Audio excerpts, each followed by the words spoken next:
Le débat sur la sortie de l'atome, Éric Besson et Valérie Pécresse ont inauguré ce matin l'Institut international de l'énergie nucléaire du CEA de Saclay pour former principalement des ingénieurs étrangers. En 2008, certaines études estimaient qu'il en faudrait 13 000 et 10 000 techniciens supérieurs dans les 10 ans, des hommes qui pourront aussi assurer la sûreté dans les centrales françaises. Je crois que c'est la garantie de l'acceptabilité du recours à l'énergie nucléaire dans notre pays, et la recherche contribue évidemment à cette assurance de sûreté que nous donnons. Pour le ministre, même si les Allemands et les Italiens ont annoncé leur volonté de sortir du nucléaire, il reste d'après lui des débouchés importantes en Chine et en Inde par exemple.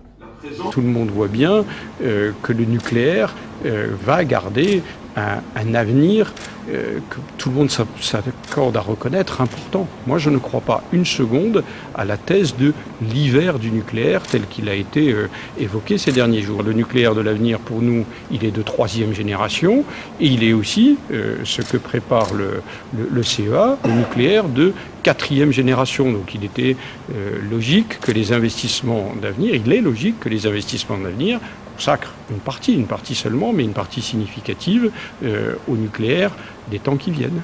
D'après des études récentes, la demande énergétique mondiale devrait doubler d'ici 2050. Or, le pétrole est une ressource finie et les énergies renouvelables ne seraient pas encore prêtes. Mais pour d'autres spécialistes, malgré une multiplication par 4 de la puissance éolienne et par 100 de la puissance photovoltaïque française depuis 2004, les investissements dans ces domaines ne sont pas à la hauteur des enjeux.